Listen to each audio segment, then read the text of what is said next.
மட்டிக்கினாரு ஒருத்தரு, இவரை காப்பாத்தணும் கத்துரு.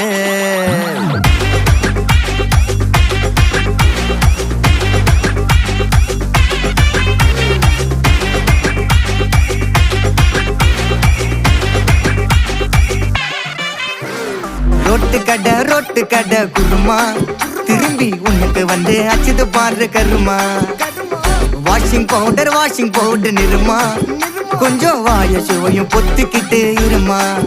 ஓ நிலைமையத்தான் நினைச்சு சிரிமா. தக்காளி பிசிக்கி தொட்டு மொக்க வாங்கிட்டடா செவுத்த போய் நக்கு. ஐபிஎல் கப்பு நான் வாங்கி தரேன் லாலிபப்பு சப்பு. நீ சோத்தல தான் போடுறியா உப்பு. அப்போ இப்படி இருந்த நீ இப்போ இப்படி ஆயிட்ட, ரொம்ப மாசு காட்டினவன்